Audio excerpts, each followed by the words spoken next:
Hey guys, author MJ Gallagher here, and welcome back to Rebirth Revealed, a series presented and funded by CupoCon. This episode covers a load of details and lore you may have missed in the side quests and optional content of Chapter 4, Dawn of a New Era. Spoilers beyond this part of the game are minimal, but as always, please beware of likely spoilers for the original Final Fantasy VII, its remake, and the compilation in general. So let's hit that subscribe button, ring the notification bell, and fire on in. When initially visited during the old Final Fantasy VII, the stretch of land between the Mithril Mine and the coastal city of Junon offers little in the way of story progression. It does however include its fair share of side content, namely the Fort Condor settlement and minigame, and the earliest opportunity to recruit Yuffie as a party member. As I discussed in my Under Junon episode, the region's history and culture have been massively developed in Rebirth. It's here we learn a bit more about the war between the Shinra Company and the Republic of Junon, and how the embers of resistance continue to burn. One of the first things the player can do upon reaching the area in Rebirth is wrangle themselves a chocobo, which is necessary for accessing several places on the map. The bird in question is a black chocobo called Belle. Given that Belle means beautiful in French, and chocobos are the equivalent of horses in the Final Fantasy series, her name is a likely pop culture reference to the fictional steed Black Beauty. In the original Final Fantasy VII, it's possible to breed different types of chocobos.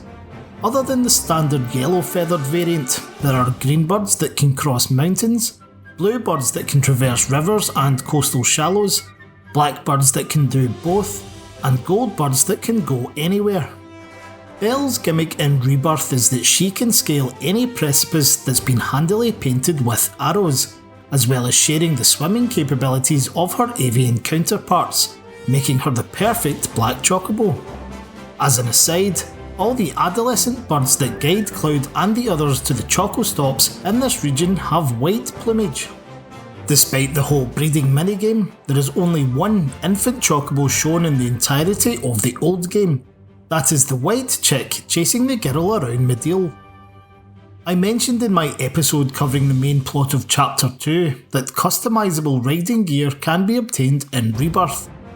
The ensemble available at Gabe's Ranch is the Scorpion helmet, breastplate and greaves, described as armour repurposed from a sentry weapon. This of course is a callback to the first boss encountered in Final Fantasy VII and Remake, respectively named the Guard Scorpion and Scorpion Sentinel. It's worth highlighting that Zack also fights a Guard Scorpion in Crisis Core. This battle occurs on the Junon airstrip, which just happens to be visible from the stables.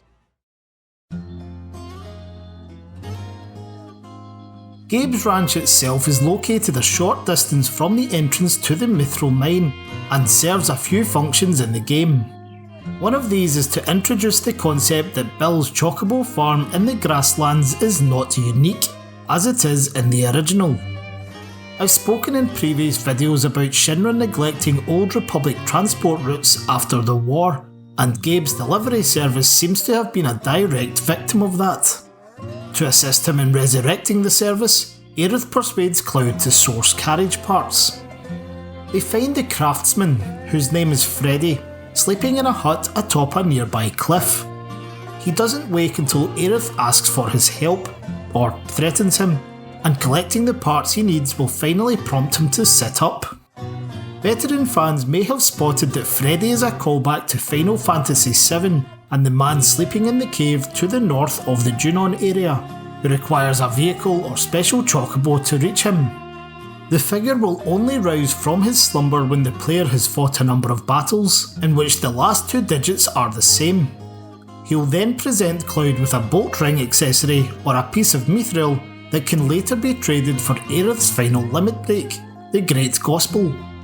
What's interesting about this side mission is that Aerith herself is the party member involved in waking Freddy, and the battles reference is retained through him revealing that he and Gabe fought with the Republic army during the war.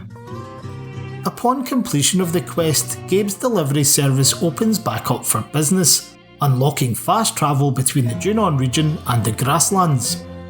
This reflects Remake's Chapter 14, in which fast travel through the Midgar slums via one of the chocobo-drawn carriages of Sam's delivery service does not become available until the player helps a stable hand track down his birds. And while this last point isn't something that's hidden, it can be easily missed by players. If you access Gabe's transportation before progressing the story to the skirmish with the Terror of the Deep, Cloud and the others can revisit the grasslands at sunset, which is a wondrous spectacle. I talked at length in my Grasslands video about the huge array of extra content in Rebirth, particularly through Chadley's World Intel. This time around I don't have much to say on life springs, transmuter chips or fiend variants, so I'll fill that particular gap with a little bit of trivia on the Mogstools. These giant mushroom-like structures are a callback to the Mog's House minigame at the Gold Saucer in the original Final Fantasy VII, in which the player feeds Koopo nuts to a Moogle named Mog so that he may learn how to fly and attract a mate known as Mag, eventually resulting in them rearing a family. In Rebirth, the Mogstools function as emporiums, but to access the Moogle merchant's wares, Cloud must first enter the fantastical domain within and round up the Mooglets running amok. This is quite the twist on Final Fantasy VII Remake, where the Moogle Emporium is basically a back alley store in the Sector 5 slums, operated by a kid in a Moogle costume. The 5 Mooglets are called Moki, Mosh, Moog, Malala and Malulu, but these might not be as random as they initially seem. For example, Malulu is also the name of one of the 10 Moogles that protect Terra at the beginning of Final Fantasy VI, and is later indicated to have been the girlfriend of the character Mog. Mololo, meanwhile, is the name of a Taru Taru merchant in Final Fantasy XI, which reflects the Emporium aspect of the Mogstool.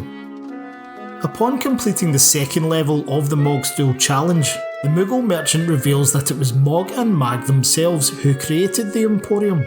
Thus begins the expansion on the basic story of the original Mog House minigame, and I'll come back to this later in the series.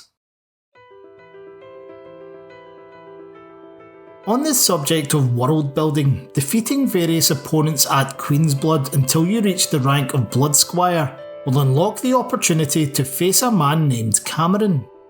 Cameron introduces himself as a keeper of the Cruor, a champion of the card game who wishes to share its secrets with Cloud.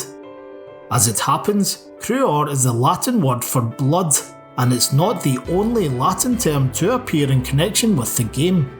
More on that in the next episode. After beating Cameron, Cloud receives the strange vision of a frightened man in a dungeon-like room, surrounded by wisps of purple smoke. He is later identified as Ledrell Balmon, the inventor of Queen's Blood, and is terrified that the voices he's hearing indicate someone or something has returned. This very likely ties to Thorin's remarks in Chapter 2, that the game is named after the legend of a queen who ruled the world, until she was deposed and killed by her people. Curiously, in both Remake and Rebirth, purple mist is most commonly representative of Genova's illusions. Could this mean Queen's Blood is somehow linked to Genova? More on that in the next episode too.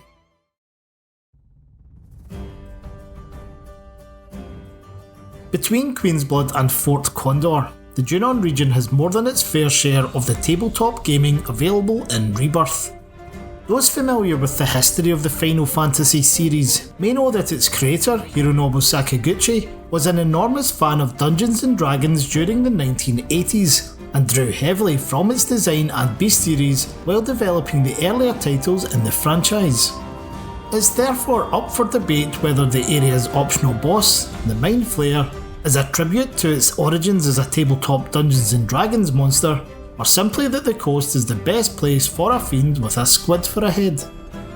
Despite being a recurring enemy in the series since the initial Final Fantasy, this is actually the first time a Mind Flayer has appeared anywhere in the compilation of Final Fantasy VII. Weirdly, it presents an abstract link to the Nautilus restaurant and bar in the Junon shopping mall. Nautilus is the name of Captain Nemo's submarine in the celebrated novel 20,000 Leagues Under the Sea, which is disguised as a sea monster for much of the story. The book even features an attack by giant squid. Fans of Final Fantasy III will also know the airship Nautilus, which can transform into a sub. Junon, as it happens, is where both the Highwind airship and Shinra submarine are acquired in Final Fantasy VII. As far as callbacks to that game go though, few are more subtle than using Bell to unearth the sum of 1,997 gil from atop a cliff. 1997 of course is the year that the original Final Fantasy VII was released. There's a corner of the cove at Under Junon where a purplish haze magically turns people into frogs.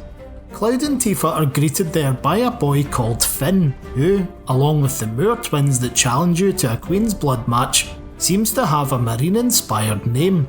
For example, Fish Finn or Mooring a Boat.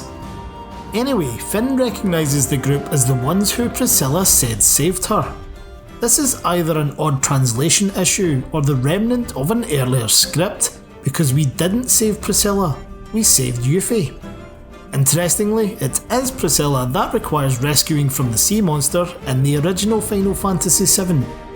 In an unprompted ramble, Finn denies having special feelings for the young girl and insists he had to be her friend as there weren't many kids in the village. This parallels Cloud's attitude to Tifa during their childhood in Nibelheim, which is likely why she gets so playful with him later in the scene. A character will change into a frog when they enter the purplish haze, which actually reflects the animation of the Toad spell in the old game. However, eagle-eyed fans may have spotted that when a person turns back into human form, they are surrounded by love hearts.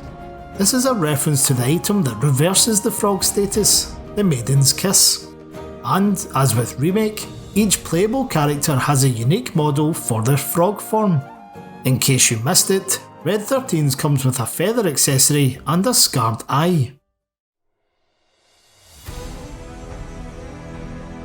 During my Grasslands episode, I discussed in depth how Final Fantasy VII Rebirth contains a lot of inspiration from real-world mythologies, particularly when it comes to the cycle of birth, life, death and rebirth.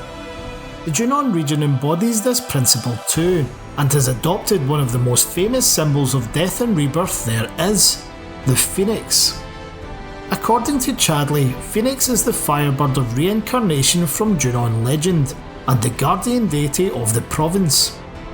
As with the Titan myth of the Grasslands, it's possible to obtain a basic synopsis of the story by breaking the guide stones en route to the divine sanctuaries. In short, it's said the great bird was scouring the coast in search of its final resting place, when it was offered warmth by a fisherman's fire, and the flames rekindled Phoenix's fading life force. As thanks for the angler's kindness, the summon brought many types of fish into the world, thus bestowing Junon's waters with an abundance of food. Chadley also mentions that the element of fire is associated with both Phoenix and Ifrit, and the flames of the former are believed to imbue those it touches with renewed life. Long-term Final Fantasy fans may recognise this as an allusion to Phoenix Downs, feathery items that revive fallen party members in battle. Furthermore, while the reference to Ifrit could simply be remarking on the series in general, it may be an explicit nod to Final Fantasy XVI, in which the relationship between Phoenix and Ifrit is central to the plot. Rebirth is the third title in the Final Fantasy VII saga that Phoenix has featured in. During the original game, the summon materia can be acquired after successfully completing the Fort Condor quest, specifically when the Mother Condor dies and the newborn chick hatches from the egg. In Crisis Core, the materia can be found in the water tower at Nibelheim, shortly before the town is burned to ashes by Sephiroth, and eventually reconstructed in its exact image. The Firebird itself is often affiliated with classical mythology, because the earliest written account of it comes from ancient Greek literature, although aspects of the legend most likely originated in Egyptian tales of Bennu, a heron-like creator deity.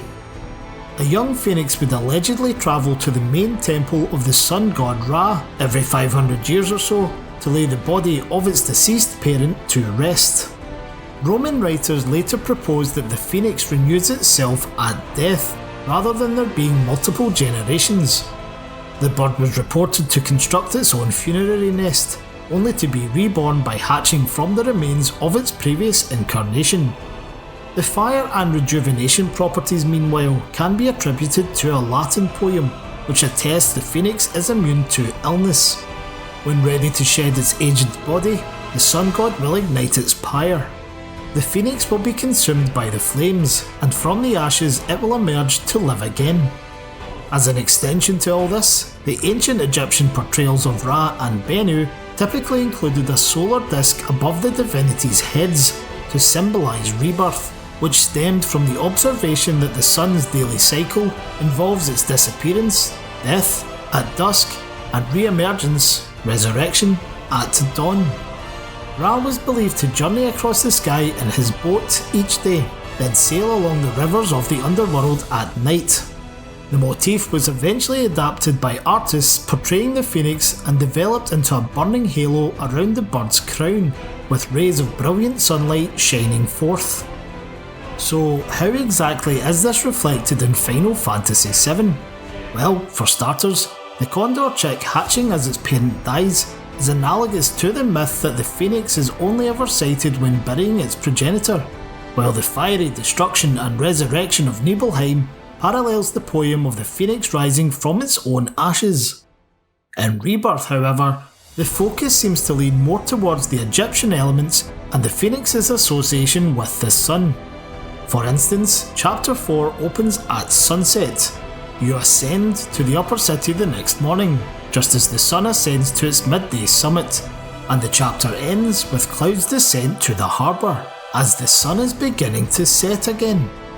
Elsewhere, the huge golden carvings at either end of the shopping mall in Upper Junon depict a halo and sun rays above the city, while similar star-like imagery can be found in both the interior and exterior architecture.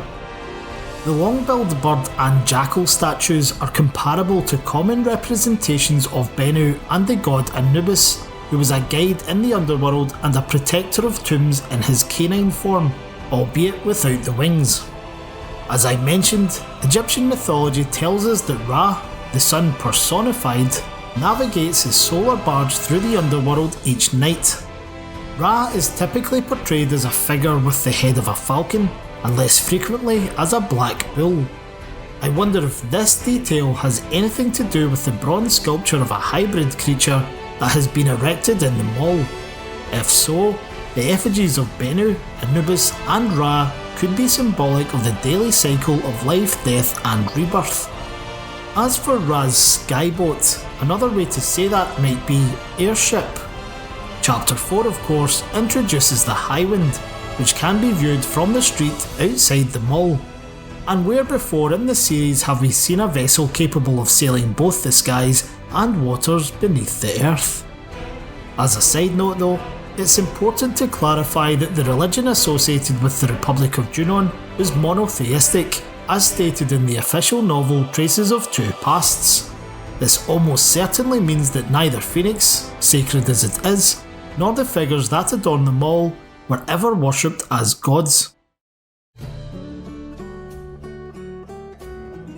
In my video covering the Under Junon scenario, I briefly mentioned that Fort Condor's settlement of anti-Shinra activists from the original game has now been reimagined as the Crow's Nest, a gated community whose goal is the conservation of Junon's culture and the restoration of the Republic, primarily through non-violent resistance.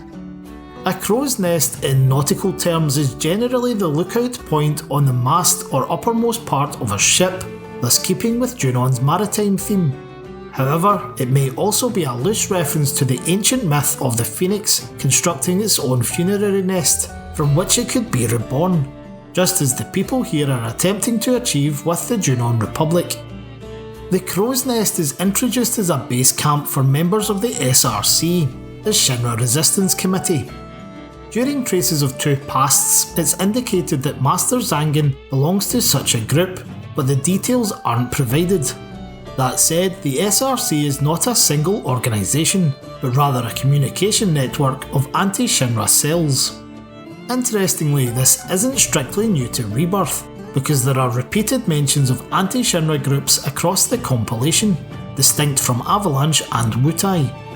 Examples include targets in the soldier missions of Crisis Core, the enemy's sung encounters during his flashback episode in Before Crisis, or the organisation the legendary Turk worked for prior to joining Shinra, similarly addressed in Before Crisis.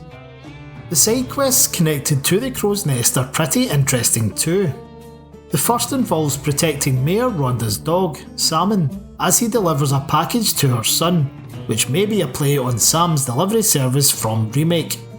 While following Salmon, the subject focuses on kids leaving home, and Cloud reveals he departed Nibelheim for the military when he was 13. He says his mum offered him 2,000 gil at the time to make a fresh start, but he turned her down. This is a direct reference to the short story by Kazushige Najima that I've discussed several times already in the series. In the story itself though, Cloud discovers his mother has snuck the money into his backpack. Barrett calls him out on being sentimental, realising that this is the origin of Cloud's repeated fee of 2,000 gil for merc work. It's worth highlighting that the music track playing during this quest is a remix of the Stamp theme from Remake. This is both because Sam is a dog, and because Cloud's tale relates to him joining the Shinra army, whose mascot is Stamp. There might also be more to Salmon's name than meets the eye. The local legend of Phoenix claims that the Firebird brought many species of fish into the world, while salmon are known to instinctively return to their birthplace to spawn each year. Furthermore, Rhonda's package is a gift meant for her son Dylan, whose wife Claire is heavily pregnant. This may be another allusion to the cycle of life associated with Phoenix. However, looking at this from a different mythological perspective, the name Junon is the French variant of the Roman goddess Juno, herself the patron of marriage and childbirth. Another side quest has the player track down a fellow mercenary that has recently set up shop at the abandoned lighthouse. Just as in Chapter 2, it turns out the fake merc is none other than Kyrie. I spoke about the girl at the end of the previous video, explaining her long-time ambition to visit Costa del Sol, but her intention here is to strike it rich in the Junon region. When the party first approaches Kyrie, she welcomes them with a mystic vibe, but breaks character as soon as she realises who they are. This may be a little callback to her business gimmick in the novel The Kids Are Alright, where she dresses in a black robe and tricks customers into believing she can locate missing people and items by conversing with the livestream, an idea inspired by an incident in her youth when she encountered Aerith's unusual abilities. In Rebirth though, her merc for hire cons instead seem to be based on Cloud, as shown through the claims she makes to people like the Mayor of Calm, or on advertisement boards literally depicting Kyrie with a buster sword. In fairness, she's clearly done her homework on the ex-soldier, because she sardonically proposes a promotional slogan for him as tall, blonde and not interested. Not interested, of course, is his iconic catchphrase from the old Final Fantasy VII. En route to the lighthouse, the party will pass Kyrie's chocobo, identifiable because it's wearing her denim hat and cut-offs. After saving her from some advancing monsters, Kyrie rewards the player with the same chocobo gear. Odd as it sounds, this is pretty definitive confirmation that elements of her backstory have been retconned between The Kids Are Alright and Rebirth, because the novel uses her wonder at seeing wild chocobos on the drive to Junon to establish that she's never been out of Midgard before. Although I guess that depends on your interpretation of Kyrie's appearance in Zack's reality. What examination of the Junon region would be complete without a breakdown of the fun details in the Fort Condor minigame? Following its success in the episode Intermission DLC, the battle strategy game has been substantially updated, and actually includes several elements that bring it even closer to the original version in Final Fantasy VII. One of the brilliant things about Fort Condor in Intermission was the way in which it incorporated the blocky 3D figures from 1997. Rebirth takes this one step further by having those iterations of Cloud, Barrett and Tifa feature in the minigame, with Cloud even performing his trademark squats at the start of the second round. Fort Condor itself is played by deploying military units to defend your headquarters and outposts, while simultaneously destroying the opponent's boss units. Where Intermission's iteration has both sides comprised of Shinra soldiers and weapons, there is a clear distinction between the Fort Condor resistance and Shinra's forces this time around.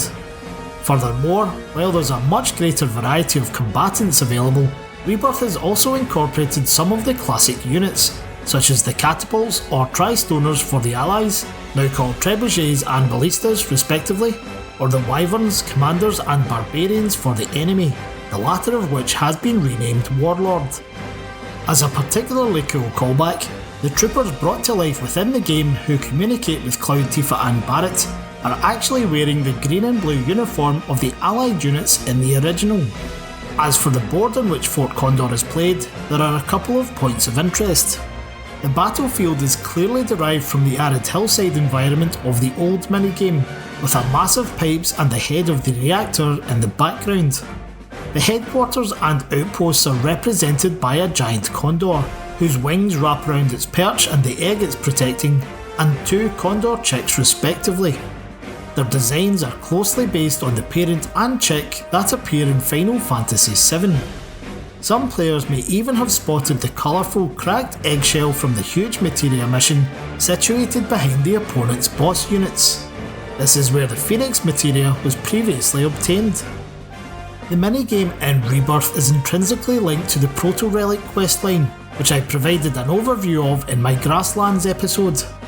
According to Chadley, the Proto-Relics are remnants of ancient artefacts that emanate strange energy signals.